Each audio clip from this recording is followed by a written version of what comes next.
Kita beralih ke informasi lain pemirsa, dua rumah di permukiman padat penduduk di Palembang, Sumatera Selatan ludes dilalap si jago merah. Atas peristiwa tersebut pemilik rumah histeris melihat rumahnya rata dengan tanah.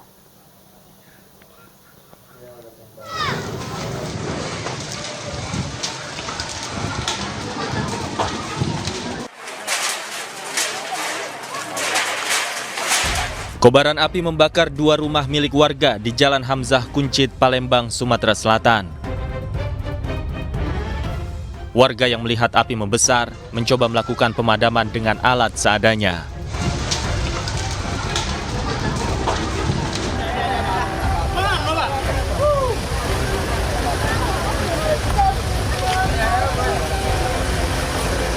Pemilik rumah histeris hingga pingsan melihat rumahnya ludes dilalap api.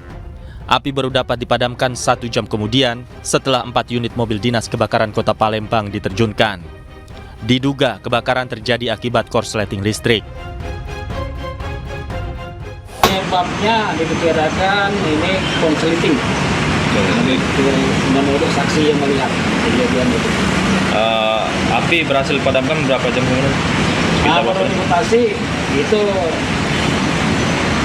berkelang itu nggak lama itu bisa diatain, namun di 4 mobil damkar ke TKP. Untuk kerugian? Untuk kerugian, untuk material belum kita bisa jumlahkan. Untuk nilai ini korban nihil.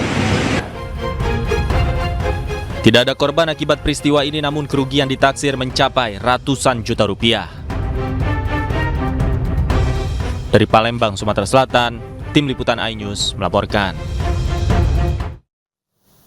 Pemirsa, TNI Angkatan Laut Dumai bersama KPP Bea Cukai Dumai berhasil menggagalkan penyelundupan narkoba jenis sabu dengan berat lebih dari 11 kg bernilai puluhan miliar rupiah. Prajurit TNI AL Satuan Tim Fleet One Quick Response Lanal Dumai menggagalkan penyelundupan narkoba jenis sabu di wilayah perairan Selinsing, Kabupaten Bengkalis Riau. Dari penangkapan ini, pihaknya mengamankan 3 terduga pelaku sebagai kurir narkoba yang membawa barang haram menggunakan speedboat jenis pompong dari Malaysia. Dari tangan ketiga kurir diamankan 11 bungkus teh Cina yang positif berisi narkoba jenis sabu dengan berat 11,6 kg. Nilai barang haram ini diprediksi mencapai 41 miliar rupiah. Positif berisi narkoba jenis sabu-sabu atau metamfetamin dengan total berat bersih 11,668 kg. Seberat 11,668 kg. Sabu-sabu seberat 11,668 kg ini senilai 40 miliar 838 juta. Ini 40 miliar 838 juta. Kita beralih ke informasi lain pemirsa, saat ini polisi melaksanakan rekonstruksi kasus pembakaran rumah wartawan di Kabanjahe, Kabupaten Karo, Sumatera Utara. Ratusan warga yang turut menyaksikan di TKP meminta polisi mengusut tuntas kasus ini.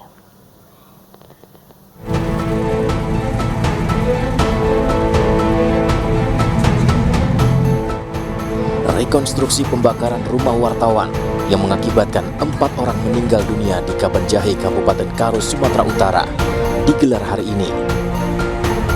Sejumlah polisi memasang spanduk bergambar rumah korban sebelum hangus terbakar.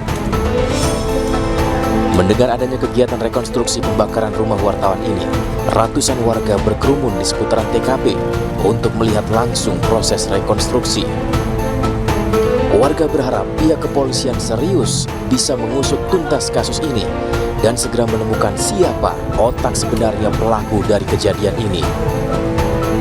Ya, harapan kita warga ya dituntaskanlah sebagus-bagusnya supaya jangan ada tanggapan masyarakat opini yang ditutupi. Rekonstruksi digelar untuk memastikan kesesuaian kronologi seperti yang diungkapkan para pelaku. Nantinya polisi akan menyelidiki dugaan pihak lain yang terlibat dalam kasus ini. Dari Karo, Sumatera Utara, Eka Hetriansyah, iNews melaporkan.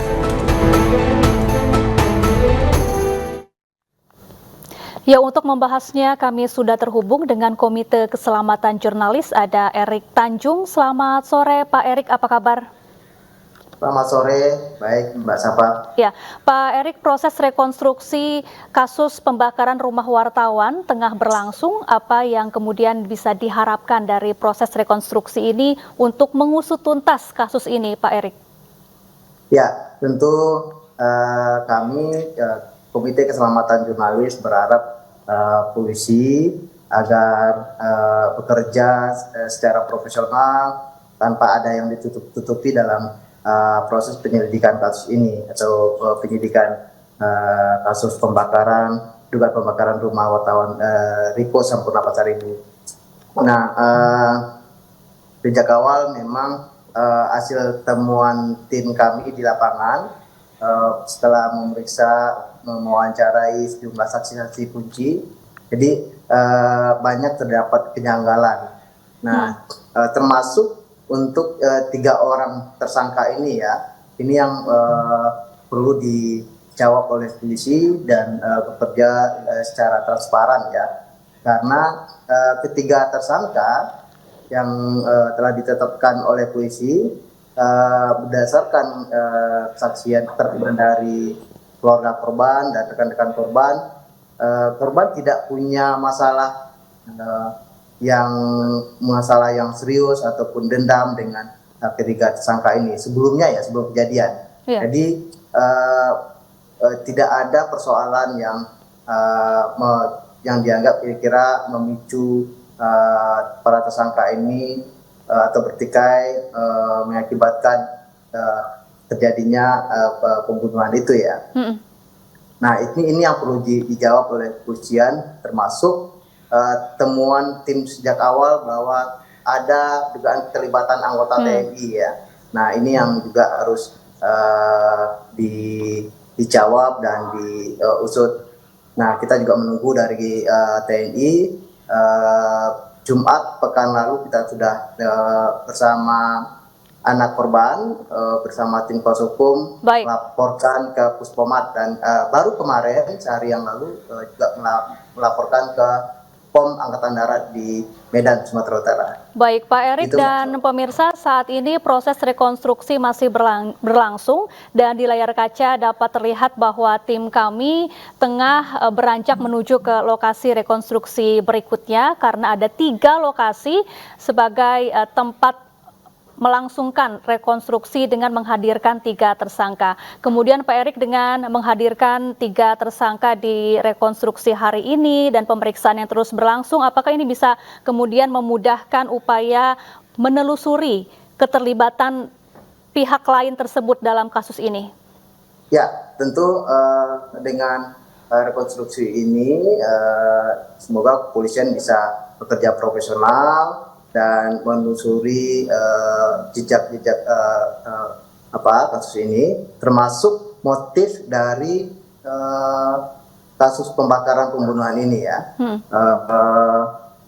Nah, yang ketiga tersangka ini kan juga tentu polisi juga harus menjawab apa yang melatar belakangi mereka sampai melakukan upaya pembakaran yang mengakibatkan korban meninggal dunia. Nah, ini yang juga perlu dijawab dan seterang-terangnya begitu, Mbak Safa. Baik, jadi benarkah ada dugaan keterlibatan oknum aparat dalam kasus ini, Pak Erik?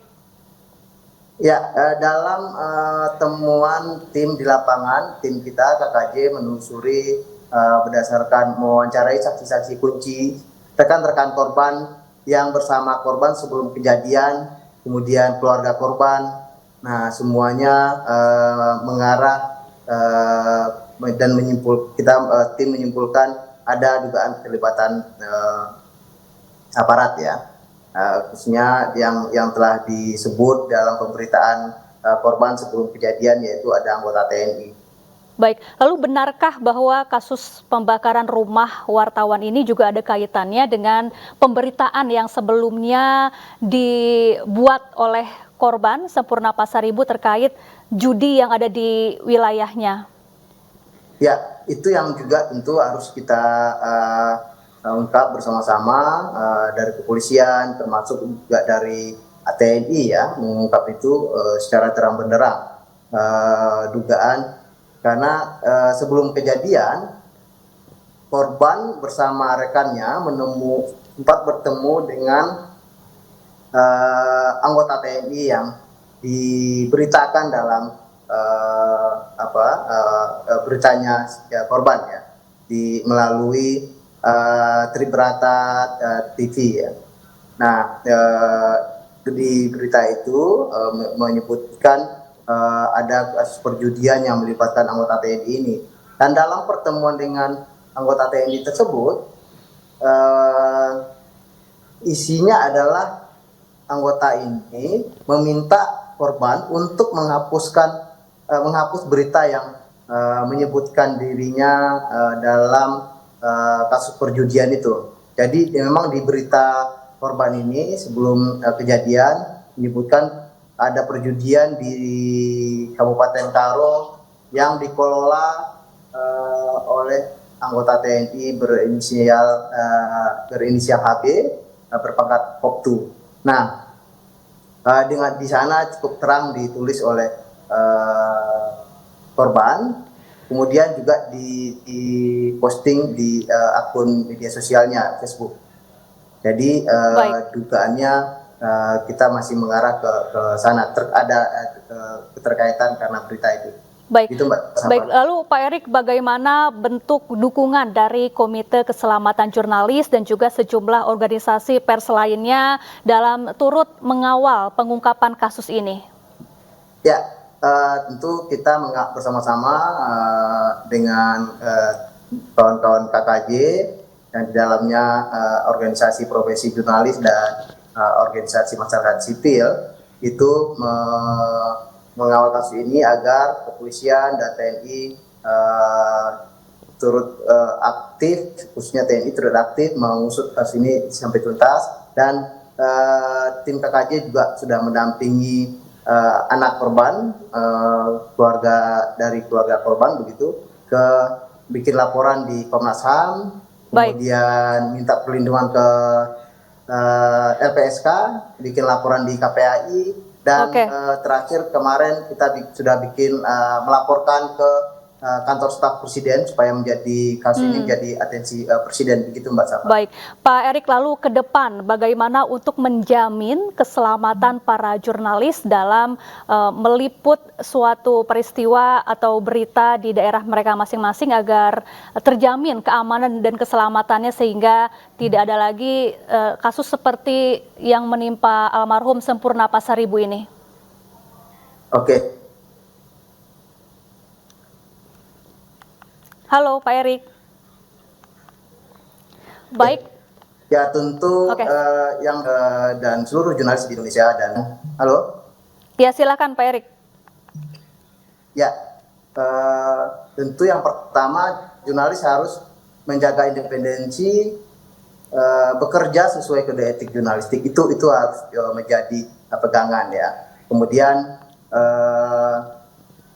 menjaga independensi ini jangan sampai ada intervensi untuk kepentingan tertentu. Jadi tentu seorang jurnalis bekerja untuk kepentingan publik. Jadi itu yang harus dipegang, independensi dan kode etik jurnalistik yang telah diatur dalam Undang-Undang Pers, begitu Mbak Safa. Baik, terima kasih Pak Erik Tanjung dari Komite Keselamatan Jurnalis telah bergabung bersama kami di iNews Sore. Ya, benarkah ada data disembunyikan dari kasus Vina? Dan untuk membahasnya mengenai wacana pengungkapan kembali data informasi kasus pembunuhan Vina dan Eki, kami telah terhubung dengan praktisi hukum Frederick Yunadi dan psikolog forensik Reza Indragiri. Selamat sore Bapak-Bapak, apa kabar? Selamat sore, apa kabar? Baik, saya ingin ke Pak Reza terlebih dahulu. Pak Reza, jadi Anda menduga bahwa ada bukti-bukti yang belum dibuka oleh polisi di kasus pembunuhan Vina dan Eki ini? Ya, perkiraan saya itu yang kemudian tanda petik terkonfirmasi lewat testimoni atau bahkan lewat otokritik yang disampaikan oleh Kapolri melalui Wakapolri. Wakapolri menyebut di tahun 2016 ada sekian banyak kerja saintifik yang tidak dilakukan secara disiplin. Nah, apa saja kerja saintifik itu? Menurut saya akan berkaitan dengan teknologi yang merekam tentang perilaku dan barangkali suasana batin pihak-pihak yang ada pada malam di tahun 2016 tersebut. Pihak yang saya maksud adalah para terpidana yang pada saat itu berstatus sebagai katakanlah tersangka, dan juga kedua korban, yaitu almarhumah Vina dan almarhum Eki.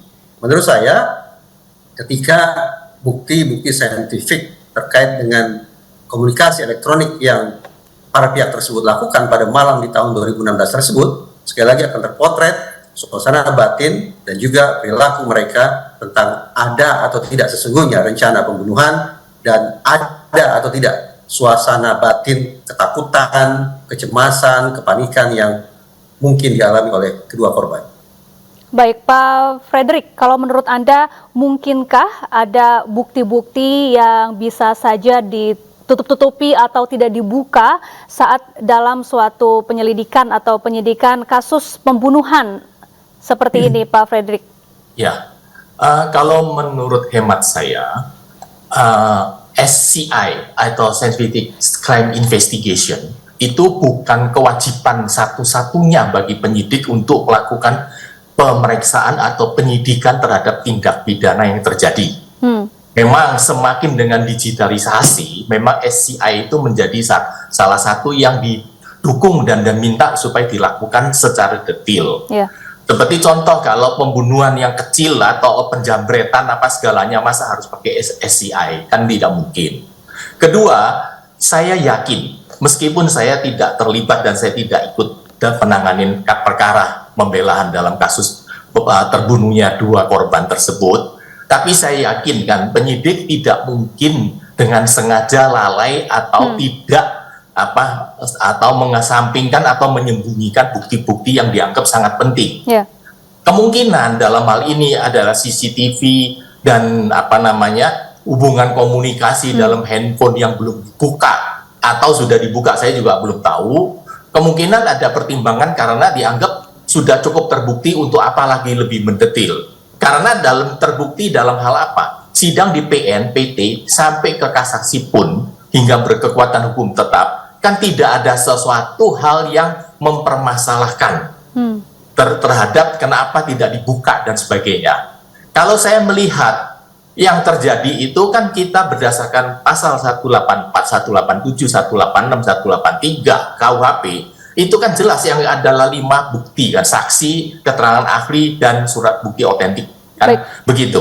Oke, tapi nah, Pak Frederick, visum et repertum itu kan adalah surat bukti otentik yang tidak terbantahkan karena dibuat oleh seorang ahli. Bila dalam hal ini hakim ragu-ragu atau tidak percaya, majelis hakim tentu kan bisa memanggil yang membuat visum et repertum itu untuk ditanya lebih detail. Dari visum tersebut kan sudah terlihat sangat jelas ya, lukanya apa, mengapa mengakibatkan kematiannya kan sudah tertera sangat jelas. Meskipun dalam hal ini tidak dijelaskan terdapat sperma. Baik, dalam Pak Frederick, apakah dalam kasus pembunuhan Vina dan Eki ini bukti-bukti seperti rekaman CCTV dan juga bukti komunikasi atau percakapan antar pelaku adalah suatu bukti yang wajib harus ada untuk diperiksa? Tidak wajib itu, Pak. Karena pembuktian itu kan cukup 2 alat bukti yang sah. Visum et repertum itu adalah satu bukti alat sah. Kemudian pengakuan dari terdakwa itu satu alat bukti yang sah. Kemudian ada keterangan daripada saksi ahli, sudah 3 alat bukti yang sah.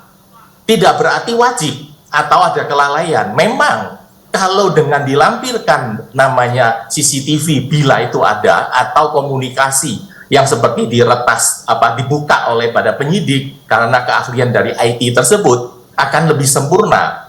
Namun kalau sekarang perkara ini kan sudah diputus dan sudah maksudnya mempunyai kekuatan hukum tetap. Oke, baik. Kalau mau disidik ulang kan tidak mungkin, Pak. Undang-undang kita kan tidak diizinkan untuk suatu perkara disidik 2 kali kan Pak. Baik, Mas Ya, Reza, silakan tadi upaya dari PK tersebut, Pak Pak. Fredrik bilang bahwa bukti rekaman CCTV dan juga percakapan antar pelaku tidak wajib ada kalau sudah ada hasil visum et repertum. Kalau dari kacamata psikologi forensik ini seperti apa nih, Mas Reza? Saya berfokus pada pembunuhan berencana dan tentang ruda paksa ya. Jadi saya tidak berbicara tentang kondisi korban, luka apa, karena itu tidak relevan dengan psikologi forensik. Psikologi forensik mencoba untuk membaca perilaku dan proses mental dalam situasi kejahatan. Nah, karena sudut pandang saya adalah psikologi forensik, maka sepatutnya bisa terjelaskan aspek berencananya di sebelah mana. Dan karena dilakukan secara berkelompok, maka bagaimana sesungguhnya komunikasi atau koordinasi para pihak yang akan melakukan pembunuhan berencana itu bisa dibuktikan. Cara pembuktiannya memang bisa saja dengan mengandalkan pada keterangan, termasuk keterangan saksi, keterangan pelaku. Tetapi psikologi forensik sudah sampai pada sebuah simpulan bahwa barang yang paling mengganggu proses penegakan hukum, barang yang paling potensial mengganggu pengungkapan fakta, tak lain tak bukan adalah keterangan. Penjelasannya adalah karena keterangan, baik sekali lagi keterangan dari saksi maupun keterangan pelaku, adalah mengandalkan daya ingat manusia yang notabene sangat rentan mengalami fragmentasi dan distorsi. Dengan keinsafan bahwa ternyata ingatan manusia rentan mengalami kekacauan atau kerusakan sedemikian rupa, maka sudah psikologi forensik dengan rendah hati harus mengatakan bahwa keterangan bukan merupakan sebuah bukti yang sungguh-sungguh bisa diandalkan. Sekali lagi, diandalkan untuk membuktikan ada atau tidak sesungguhnya perencanaan yang dilakukan secara berkelompok itu. Karena kemudian keterangan tidak bisa diandalkan, maka harus dicari bukti lain. Dalam penalaran saya, bukti lain itulah yang akan bisa dilacak ketika komunikasi elektronik para pihak pada malam itu bisa dibuka. Komunikasi para pihak pada malam itulah yang akan memperlihatkan ada atau tidak perencanaan yang akan mereka lakukan untuk mengeksekusi korban. Serta ada atau tidak gelagat psikologis yang menunjukkan bahwa kedua korban dalam kondisi terancam. Baik, Pak Fredrik, ini 7 terpidana dan juga 1 mantan terpidana ini akan mengajukan peninjauan kembali dan mereka mengantongi novum atau bukti baru. Bagaimana kemudian peninjauan kembali ini nasibnya ke depan? Apakah kemudian bisa membuktikan adanya keterangan atau bukti baru untuk membantu mengungkap kasus ini yang sudah seperti benang kusut begitu, Pak Fredrik? Ya, kalau menurut hemat saya, namanya novum itu kan setiap orang mempunyai pendapat yang berbeda. Saya sebagai PH pembela otomatis segala sesuatu saya anggap itu novum, tapi belum tentu dinilai dengan sependapat oleh penuntut umum maupun apalagi oleh hakim. Yang jelas di sini suatu pembunuhan itu tidak serta-merta itu sudah direncanakan, kecuali dalam hal ini pembunuhan yang sudah direncanakan jauh hari. Anak muda seperti sekelompok yang ini geng-geng motor, mereka itu sering terpancing oleh emosi seketika. Sebagaimana tadi yang dibicarakan oleh daripada ahli psikolog forensik Bapak, saya mohon izin, saya juga belum ingat namanya Bapak. Itu memang betul Pak. Orang itu memorinya itu ada short memory, ada long memory, ada namanya memori yang hiper yang bisa ingat. Kalau orang sampai ingat sampai detail itu tidak mungkin. Oleh karena itu kan, bagaimana kita atau jaksa dalam hal ini meyakinkan dari hakim bahwa rangkaian-rangkaian peristiwa itu dengan alat bukti yang disampaikan itu sudah memenuhi syarat. Misalkan dalam hal ini tidak memenuhi syarat, tentu hakim dalam bilang ini kan, coba ada dari dalam berita acara penyitaan barang bukti kan ada namanya HP yang disita, ada CCTV yang disita. Hakim bisa aja dia bilang, merintahkan, coba CCTV-nya dibuka, HP-nya supaya dibuka. Dan saya ingatkan di sini satu, Pak. Ya kan, dengan kecanggihan dari hacker sekarang, Pak. Isinya HP itu apapun, Pak. Itu bisa kita hack, bisa kita rekayasa, Pak. Saya sudah banyak perkara yang saya tanganin, Pak. Itu dibikin sama manusia, Pak. Tapi pembuktiannya itu rekamannya dari Telkomsel, dari mana itu keluar semua, Pak. Jadi bukan satu-satunya itu kewajiban Mas Reza, ada lebih bagus. Begitu, Pak. Mas Reza, sulitkah untuk menghadirkan bukti-bukti yang tidak diungkap di masa lampau untuk dihadirkan di masa kini di sidang PK nanti misalnya, Mas Reza? Dalam hal, silakan, maaf. Bagaimana pada pengungkapan kasus-kasus pidana lainnya yang dilakukan oleh Polri? Polri acap kali mengatakan bahwa komunikasi elektronik para pelaku sudah dibuka, sudah disedot, dan sudah dianalisis. Asumsi saya demikian pula pada kasus Cirebon. Di satu tempat yang saya tidak ketahui di mana, perkiraan kuat saya sudah ada data rinci tentang komunikasi para pihak terkait siapa dengan siapa, melakukan komunikasi tentang apa, pada jam, menit, dan detik keberapa, sinkron atau tidak dengan kematian kedua korban. Sekali lagi saya berasumsi bahwa data serinci itu yang diambil dari gawai para pihak pada malam itu sudah dimiliki oleh pihak kepolisian. Tinggal lagi bagaimana kemudian pihak kepolisian sendiri yang menyodorkan atau membuka dan membawa ke ruang hukum keberadaan bukti komunikasi elektronik tersebut. Saya teringat pada satu catatan, bahwa salah satu bentuk police misconduct yang acap kali terjadi dalam pengungkapan kasus yang menyimpang, bentuk police misconduct yang kebanyakan dilakukan adalah menutup-nutupi bukti yang sekiranya bisa meringankan atau bahkan membebaskan terdakwa. Itu temuan di sekian banyak studi. Saya tidak akan serta-merta mengatakan bahwa hal serupa dilakukan oleh otoritas Polri. Tetapi paling tidak kita memiliki dasar untuk sekali lagi memberikan semangat kepada otoritas kepolisian, khususnya Mabes Polri, untuk membuka bukti komunikasi para pihak pada malam itu yang dilakukan via gawai. Baik, terima kasih Mas Reza Indragiri, psikolog forensik, dan juga Pak Frederick Yunadi, praktisi hukum, telah bergabung bersama kami di iNews Sore. Salam sehat selalu. Pemirsa, keluarga almarhumah Vina meminta polisi kembali membuka data pembuktian kasus. Salah satu yang disoroti barang bukti isi chat dan handphone korban dan pelaku.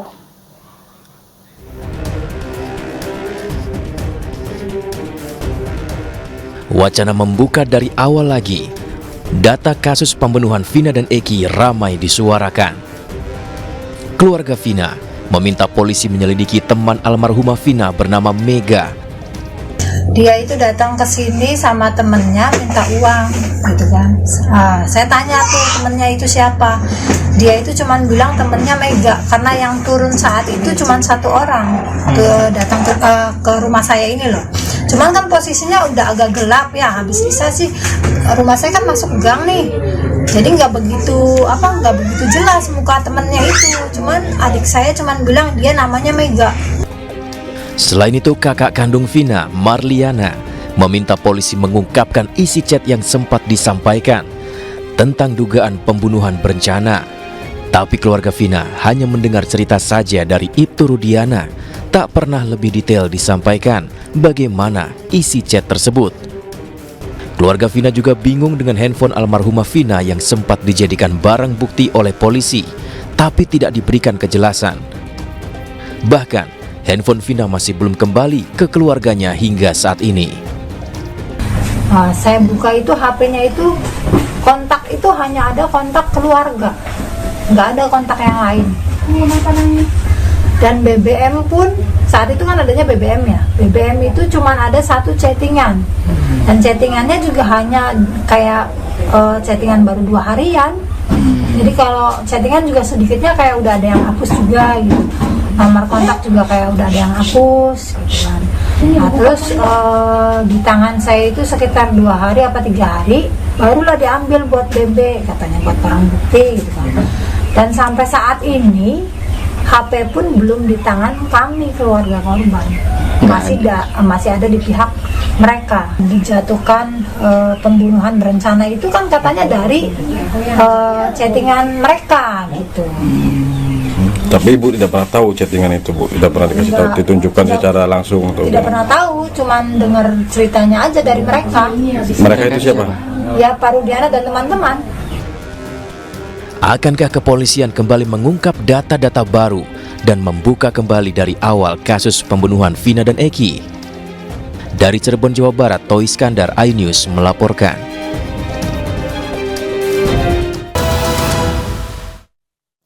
Pemirsa, Menteri BUMN Erick Thohir resmi mengangkat aktor Fauzi Badila sebagai Komisaris Independen PT Pos Indonesia Persero. Penetapan ini disampaikan dalam rapat umum pemegang saham atau RUPS tahun buku 2023 Pos Indonesia. Selain Fauzi Badila, terdapat satu nama lain yang diangkat menjadi Komisaris Independen, Muhammad Budi Jatmiko. Pada saat yang sama, pemegang saham memberhentikan Guntur Iman Novianto dari jabatannya efektif sejak 1 April 2024 karena masa tugas telah berakhir. Diketahui Fauzi Badila pernah ditunjuk Partai Gerindra untuk memimpin relawan Prabowo Subianto pada gelaran Pilpres 2024. Saat itu ia menjadi koordinator relawan.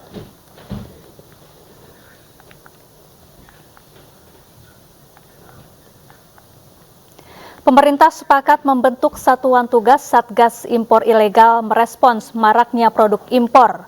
Produk impor ilegal akan diberantas melalui Satgas tersebut.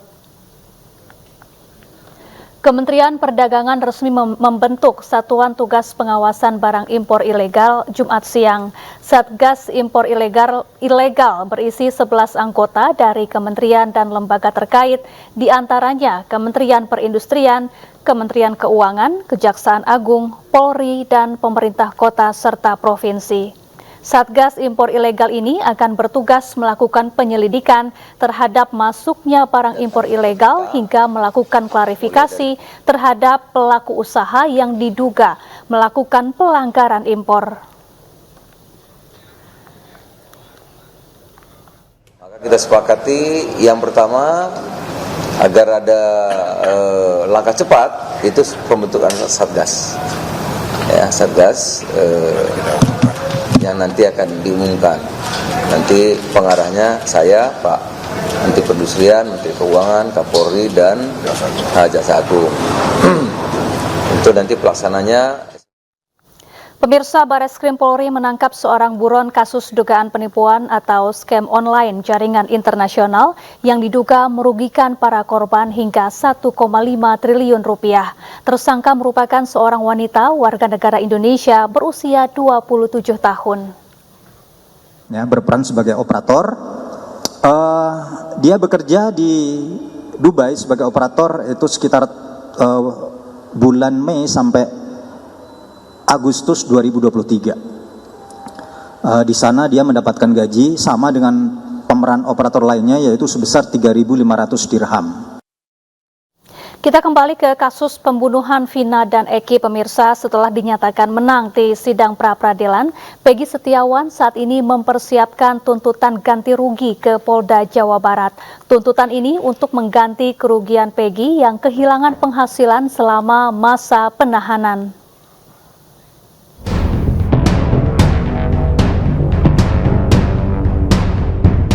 Peggy Setiawan akan memperjuangkan haknya sebagai korban salah tangkap Polda Jawa Barat. Rincian besaran ganti rugi material tersebut mempertimbangkan masa penahanan Peggy selama 49 hari. Tim kuasa hukum Peggy kini tengah menghitung total nilai pasti ganti rugi yang akan mereka tuntut ke Polda Jawa Barat.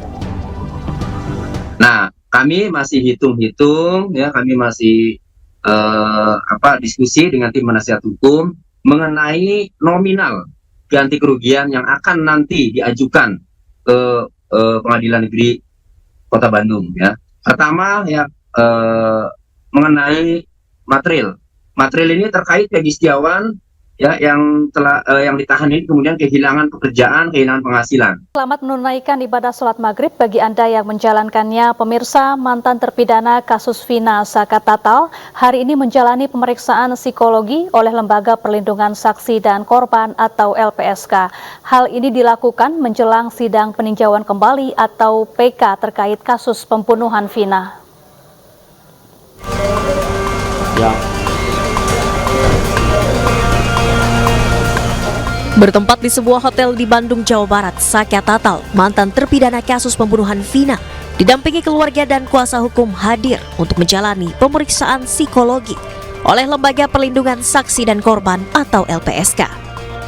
Pemeriksaan psikologi Saka dilakukan sebagai kelanjutan dari upaya pengajuan perlindungan ke LPSK, serta menjelang digelarnya sidang peninjauan kembali atau PK kasus Vina yang pernah membuatnya mendekam di balik jeruji. Pemeriksaan dan pendampingan psikologi ini dilakukan untuk memastikan emosi Saka Tatal dalam kondisi baik. Ini jadi tidak berpengaruh terhadap nanti. Cuman bukan hanya kepentingan PK, tapi kepentingan memperbaiki psikologi Saka, mental Saka supaya lebih baik lagi. Dari Bandung, Jawa Barat, Muji Praitno, iNews melaporkan. Ya, Pengadilan Negeri 1 Cirebon telah menyiapkan 3 hakim untuk sidang peninjauan kembali Saka Tatal 24 Juli mendatang. Tim kuasa hukum Saka Tatal telah menyiapkan saksi dan bukti baru untuk menghadapi sidang tersebut.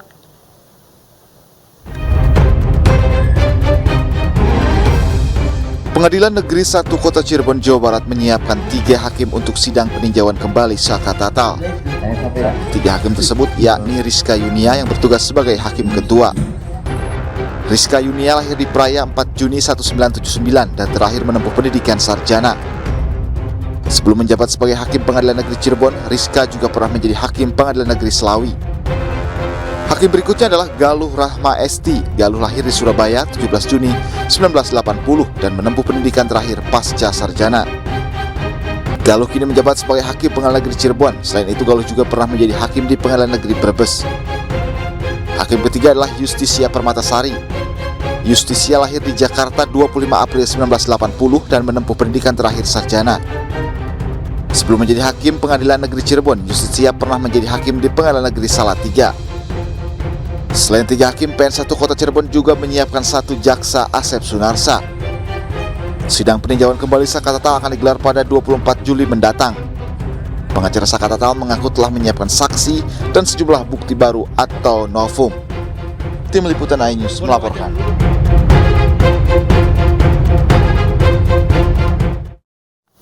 Rizka Yunia ditunjuk menjadi Ketua Majelis Hakim di Sidang Peninjauan Kembali atau PK Saka Tatal. Hakim kelahiran tahun 1979 itu memiliki harta lebih dari 1 miliar rupiah.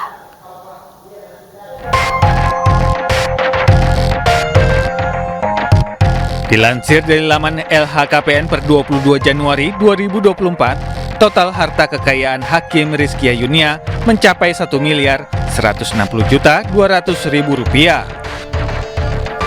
Dari laporan harta kekayaan tersebut, Rizkia tidak memiliki utang. Harta Rizkia terdiri dari tanah dan bangunan senilai 955 juta rupiah. Angka tersebut berasal dari tanah dan bangunan hasil sendiri seluas 220 meter persegi di Kabupaten Brebes. Selain tanah dan bangunan, Rizkia memiliki kendaraan dengan rincian 1 mobil seharga 80 juta rupiah dan 1 unit motor 5 juta rupiah. Harta kekayaan Hakim Rizkia Yunia juga berasal dari harta bergerak lainnya senilai 35.200.000 rupiah. Dengan begitu, total harta kekayaan Hakim Rizkia Yunia mencapai 1.160.200.000 rupiah.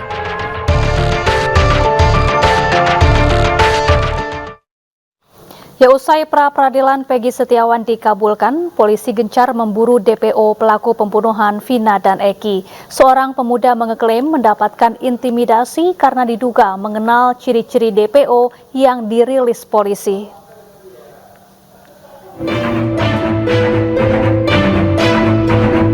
Seorang pria bernama Prima Raisona, warga Kepongpongan RT 1 RW 1 Talun, Cirebon, Jawa Barat ini mengaku mendapatkan intimidasi.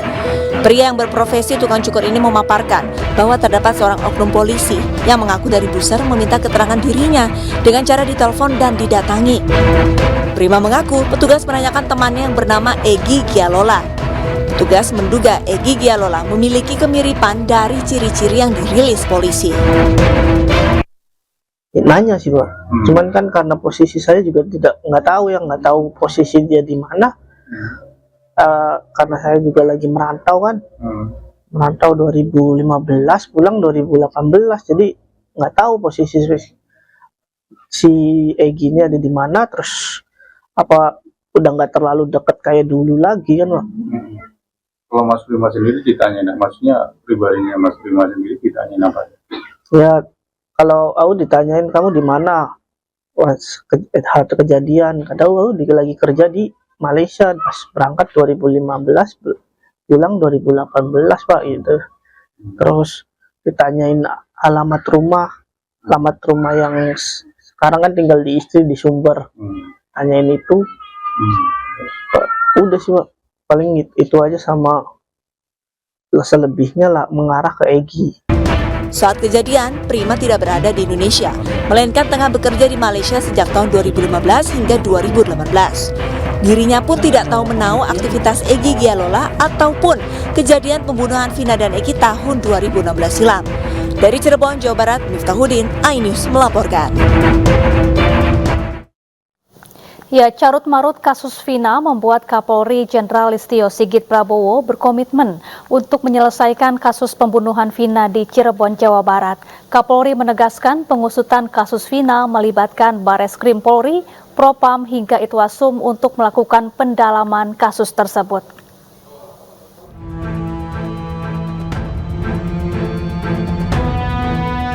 Kasus pembunuhan dua sejoli Vina dan Eki yang terjadi 2016 silam di Cirebon, Jawa Barat hingga kini belum mendapatkan titik terang.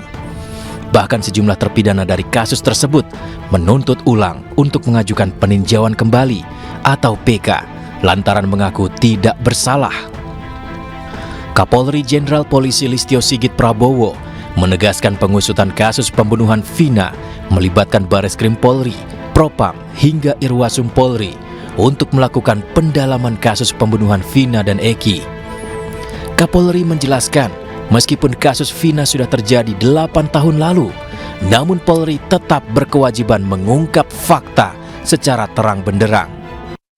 Propam kita turunkan, Irwasum kita turunkan untuk melakukan pendalaman terkait dengan peristiwa yang ada. Walaupun sudah terjadi 8 tahun yang lalu ya, 2016, namun tentunya kami memiliki kewajiban untuk melakukan pendalaman sehingga kemudian pada saatnya setelah semuanya lengkap kita akan sampaikan kepada masyarakat secara transparan tentang fakta-fakta yang kita temukan. Sementara kuasa hukum terpidana kasus Vina, Jutek Bongso, mendapati adanya kejanggalan kasus Vina bukan hanya kesalahan anggota polisi, melainkan juga kejaksaan dan pengadilan. Ia menyebut para terpidana seluruhnya memiliki alibi yang kuat. Dan korbannya ini ada 7 orang di dalam menjadi terpidana dan masih menjalani pidana hukuman seumur hidup. Ini yang tentu menjadi miris kami. Kita harus tegakkan keadilan ini, dan kalau bukan mereka pelakunya itu. Semua ini bermula dari Pak Rudiana sendiri yang melakukan penyidikan dan penyelidikan sendiri saat itu yang menimbulkan dan berefek hukum. Jangan sampai lembaga kepolisian yang sudah begitu baik oleh karena informasi yang salah dari saksi yang kepada Rudiana dan terus dilanjutkan oleh upaya yang salah dari pribadi Rudiana sendiri sebagai anggota polisi, terseret ini lembaga, ya kan, dan berpanjang. Saya menghargai apa yang dilakukan oleh Pak Kapolri ya untuk meluruskan dan membuat terang peristiwa ini. Sedangkan pakar hukum pidana Profesor Agus Surono menilai masing-masing lembaga memiliki langkah hukum untuk menemukan titik terang dari setiap kasus.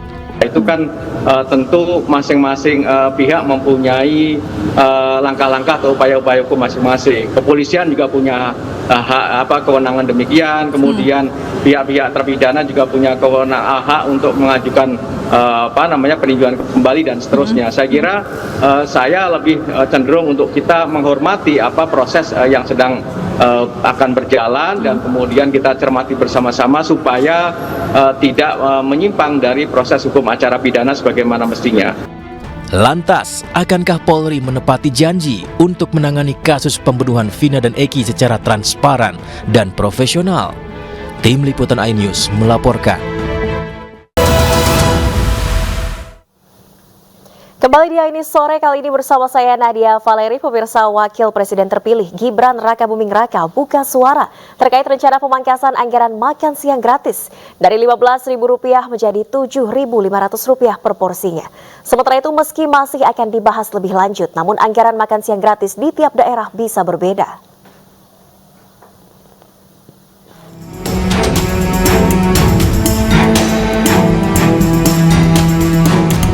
Wakil Presiden terpilih Gibran Rakabuming Raka buka suara terkait dengan rencana pemangkasan anggaran makan siang gratis dari Rp15.000 menjadi Rp7.500 per porsi. Gibran meminta publik menunggu kepastiannya dan berencana menggelar uji coba program tersebut di Solo, Jawa Tengah pekan depan. Sudah ideal itu segitu dan sudah diuji cobakan di beberapa tempat, termasuk Solo. Hari Senin ada uji coba makan siang gratis ya. Nanti saya ajak ya hari Senin. Berarti kemungkinan tidak akan berkurang dari 15.000. Belum ada kepastian untuk pengurangan itu ya. Artinya selama ini uji cobanya di 15.000 ya. Tunggu aja nanti kepastiannya ya. Evaluasi dari uji coba 15.000 ini gimana, Mas? Dan saat ini berjalan lancar ya, dan kita melibatkan banyak ahli gizi. 15.000 saya kira cukup ideal, tapi nanti jika ada masukan dari orang tua murid, guru, monggo nanti silakan disampaikan ke kami. Sudah ada. Itu belum nanti teman-teman media Solo, wartawan Solo nanti saya ajak ya uji coba minggu depan ada di Solo ya. Berarti yang disampaikan Pak Erlangga kemarin belum final, Mas? Belum ada yang final ya, ditunggu dulu ya. Sebelumnya, Presiden terpilih Prabowo Subianto mempertimbangkan untuk mengefisiensikan pagu anggaran makan siang gratis sebesar Rp71 triliun, yaitu dengan menurunkan alokasi biaya dari Rp15.000 menjadi Rp7.500 per porsi. Hal ini diungkapkan ekonom Herianto Irawan usai diajak berdiskusi oleh tim sinkronisasi Presiden terpilih. Mereka sudah agree on that, tapi yang menurut saya yang menarik buat saya, Bapak Ibu sekalian, adalah ini. Setelah dikomunikasikan angka itu 71 triliun, kemudian tugasnya Pak Presiden-elek ke tim ekonominya Pak Awan untuk memikirkan apakah biaya makanan per hari itu bisa nggak diturunin lebih hemat dari 15.000 mungkin ke 9.000 kah, ke 7.500 kah, kira-kira begitu. Dan kita bisa pahami kalau sebagai politisi tentunya beliau mau programnya itu menyentuh sebanyak mungkin rakyat gitu. Sementara itu, terkait dengan teknis program ini masih akan dibahas lebih detail. Anggaran makan siang gratis untuk setiap anak juga akan berbeda-beda di tiap daerah.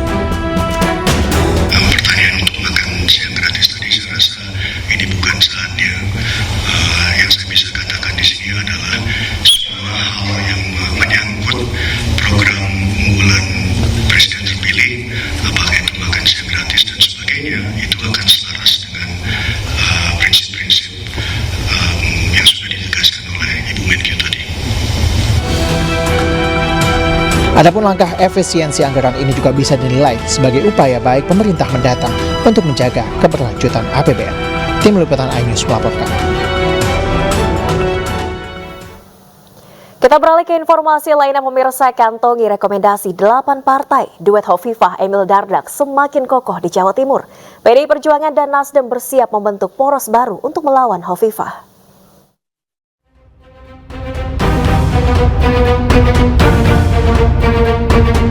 Peta politik Jawa Timur kemungkinan akan memunculkan dua poros.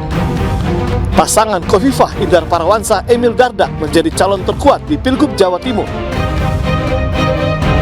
Saat ini keduanya telah mengantongi surat rekomendasi dari 8 partai, diantaranya Partai Perindo, P3, Demokrat, PAN, Gerindra, PSI, Golkar, dan yang terbaru PKS.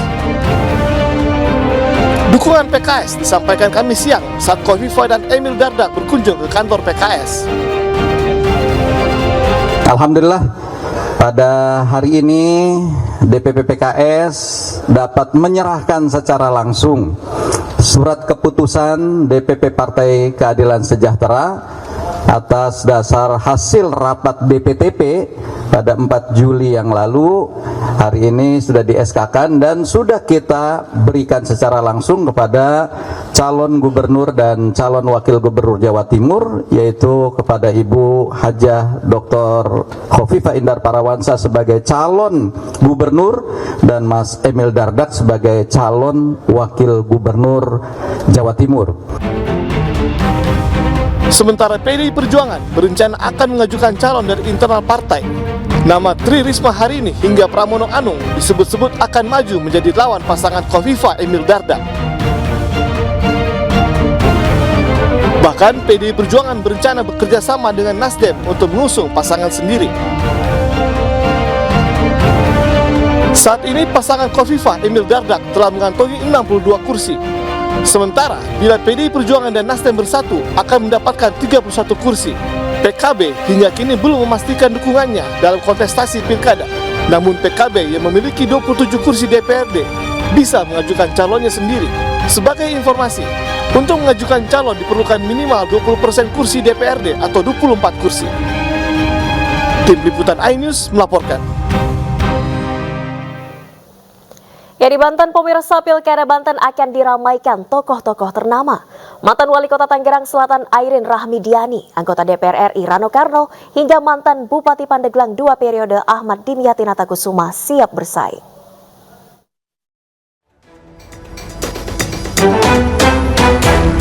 Tak hanya Jakarta, Pilkada Banten juga diprediksi akan panas.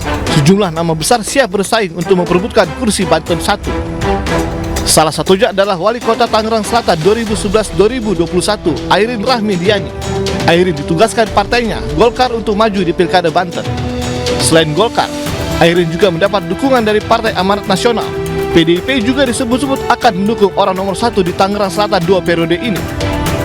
Kita serahkan kepada Ibu Airin di Banten. Jadi ini penegasan bahwa kami di Banten tetap mendorong mencalonkan Ibu Airin, dan kemudian Ibu Airin segera diminta mencari pasangannya dan kemudian melakukan konsolidasi mendapatkan dukungan partai politik koalisi dengan partai politik yang lain. Selain Airin, Dimyati Natakusuma juga mantap maju pada Pilkada Banten. Mantan Bupati Pandeglang 2 periode ini telah menerima pinangan dari Ketua DPD Partai Gerindra Banten, Andra Soni, untuk maju sebagai calon wakil gubernur Banten. Jadikan Banten ini lebih bagus, yang modern tadi, teknologi informasi, digitalisasi, dan juga mudah akses, ya. Maka itu modern. Kalau nggak modern, bagaimana bisa menyambung dengan internasional? Nama anggota Komisi 10 DPR RI Rano Karno juga digadang-gadang akan maju di Pilgub Banten. Pemeran Sidul ini sebelumnya mengikuti penjaringan calon gubernur Banten dari PDIP. Rano Karno dinilai memiliki riwayat karir politik yang moncer, mulai dari Wakil Bupati Tangerang 2008-2011, Wakil Gubernur Banten 2012-2014, hingga Gubernur Banten 2015-2017. Namun, ia kalah pada Pilgub Banten 2017 melawan Wahidin Halim. Tim Liputan iNews melaporkan. Pemirsa, PDI Perjuangan membuka peluang untuk mengusung Basuki Cahayapurnama atau Ahok di Pilgub Jakarta. Anies Baswedan dan Ahok pun diprediksi akan kembali bertemu dalam Pilkada Jakarta.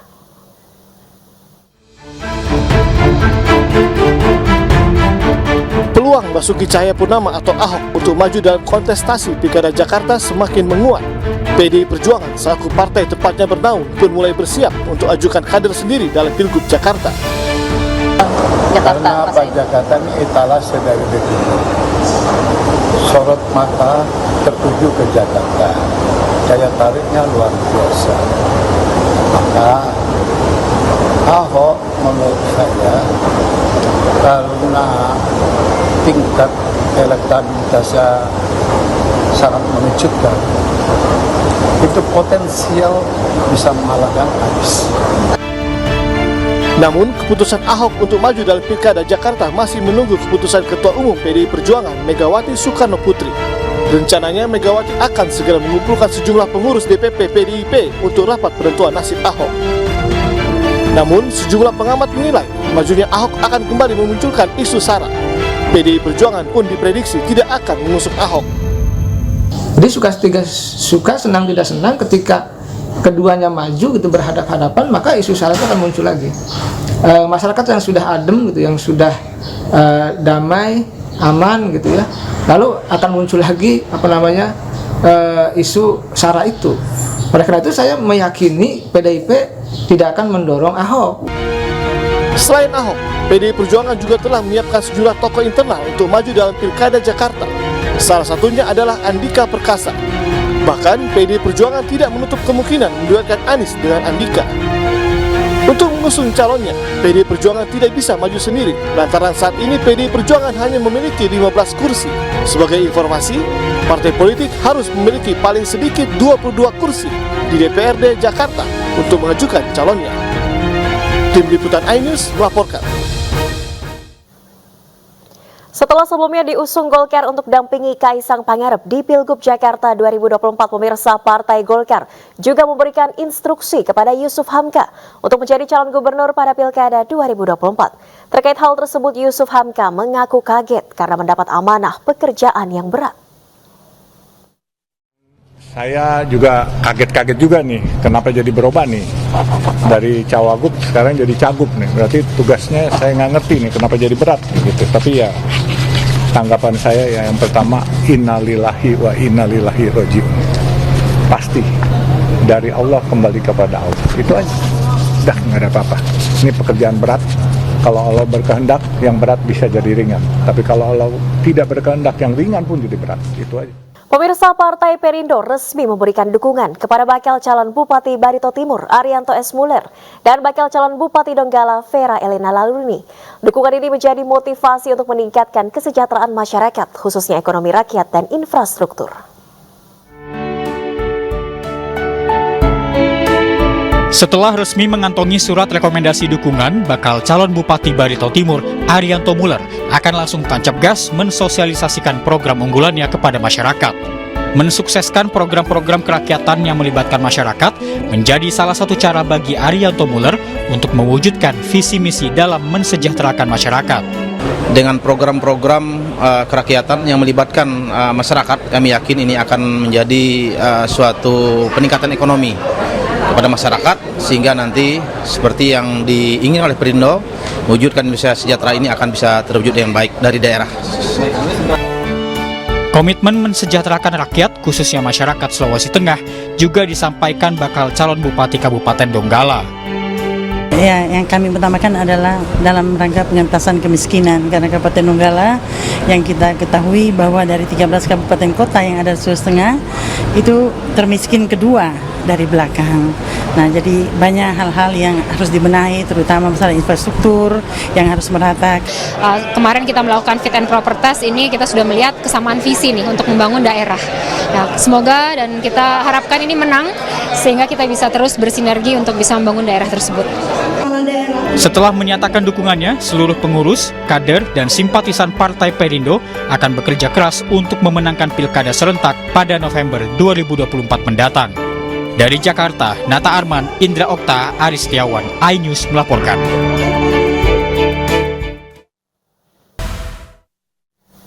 Kembali di iNews sore, pemirsa, viral warga sekampung turun tangan mengevakuasi mobil terperosok di jurang hanya dengan menggunakan tali. Peristiwa ini terjadi di Nrekang, Sulawesi Selatan.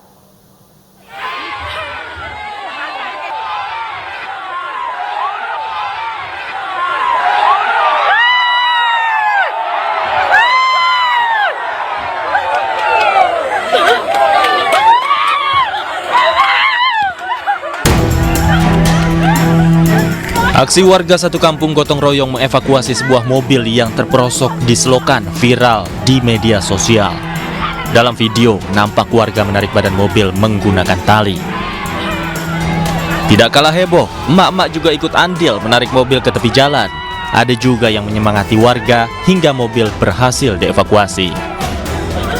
Selain mendapat pujian warganet, aksi gotong royong ini juga diapresiasi oleh petugas kepolisian. Sangat mengapresiasi ya masyarakat yang telah membantu mobil tersebut ya, sehingga bisa terlepas dari musibah, tidak ada korban jiwa maupun kerugian materi dari hal tersebut. Tidak ada korban jiwa dalam peristiwa ini, sementara mobil dan 6 orang penumpangnya dievakuasi dengan keadaan selamat. Dari Endrekang, Sulawesi Selatan, Jufri Tonapa, iNews melaporkan.